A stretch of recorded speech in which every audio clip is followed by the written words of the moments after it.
Salam Bagudapa, sahabat Kawanua. Pandemi COVID-19 belum berakhir dan penerapan PPKM yang terus diperpanjang berdampak pada sektor transportasi. Para pekerja di sektor jasa angkutan umum mengakui sepi penumpang sehingga membuat pendapatan mereka juga turun. Hal tersebut disampaikan Ketua Organisasi Angkutan Darat atau Organda Kota Manado, Ghazali Zaman, yang ditemui baru-baru ini di Terminal Pal 2. Iya, sekarang ini kan Sulawesi Utara masuk dalam 86 kategori kota berlevel 4 ya. Nah ini dampak sekarang ini yang orang dah lihat ya, pemerintah hanya menerapkan sanksi saja. Tapi kewajiban pemerintah tuh dalam pasal 8 Undang-Undang Karantina Kesehatan tuh pemerintah itu wajib gitu. Soal sandang pangan itu masyarakat itu disediakan oleh pemerintah. Tapi coba lihat orang. Dampak PPKM ini berskala mikro untuk Sulawesi Utara ini terasa sekali. Apalagi kami ini pelaku transportasi ini. Saya sebagai Organda Manado keluhan terlalu banyak dari para sopir, pengusaha angkutan terlalu banyak. Gitu. Karena apa? Ini mencari saja kehidupan sehari-hari untuk cari makan agak susah.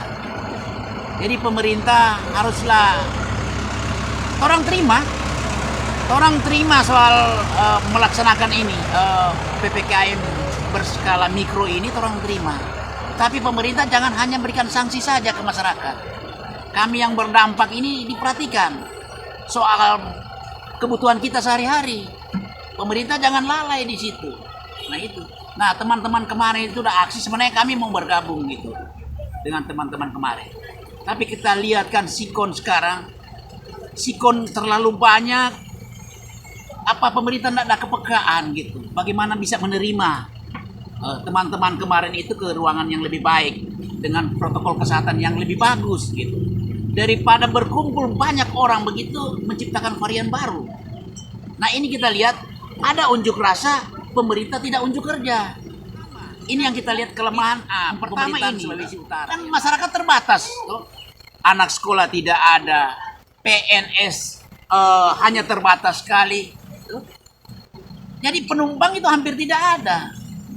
Bayangkan ke sana kemari, macam saya mencari pagi-pagi keluar jam 5 sampai jam 8 cuma dapat 3 orang. Kan mubazir gitu. Jadi pemerintah harus perhatikan hal-hal ini. Kalau menurut saya ya, ini penilaian pribadi, ini pemerintah melakukan PPKM berskala mikro ini kurang berhasil gitu. Harusnya ada ya kebijakan yang lebih tepat gitu. Kalau menurut saya ada kebijakan yang lebih tepat. Pemerintah bisa mencontoh apa yang dilakukan Singapura, apa dilakukan oleh Korea, Hong Kong. Ini kita lihat coba ya, macam di sini di ruang-ruang publik. Coba lihat kalau ada cairan-cairan apa yang cuci tangan itu namanya? Antiseptik. Itu tidak ada. So, harusnya ada. Ruang-ruang publik, ruangan-ruangan itu disemprot di apa? Ini tidak ada. Tuh. Begitu juga sosialisasi ke kendaraan-kendaraan, tempat-tempat duduk tuh dikasih cairan itu, ini tidak ada. Jadi kita lihat pemerintah membuat kebijakan tidak ada didorong dengan fasilitas infrastruktur yang ada. Ini kita lihat enaknya saja gitu.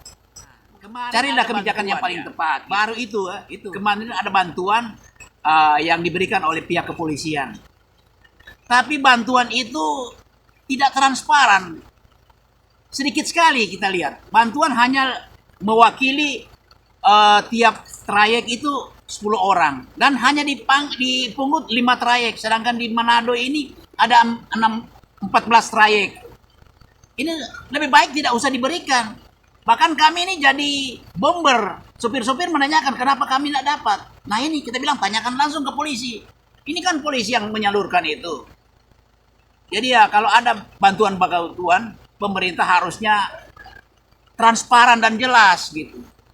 Itu kira-kira. Seperti saya lebih banyak diam di rumah. Tuh.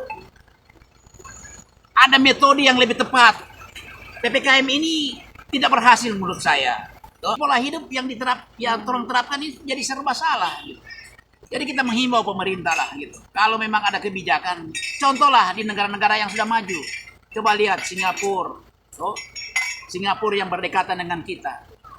Di sini kita di atas rakyat dikasih batasi, tapi diberikan orang luar masuk. Tuh.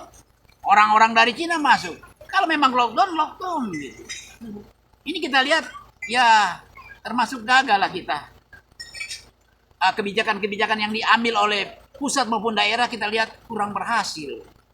Bahkan rakyat lebih susah. Banyak masyarakat lebih benci soal kebijakan ini pemerintah. Gitu. Coba lihat, semua jadi serba susah. Warung-warung tidak ada yang beli, angkutan umum tidak ada yang, ekonomi stuck. Gitu.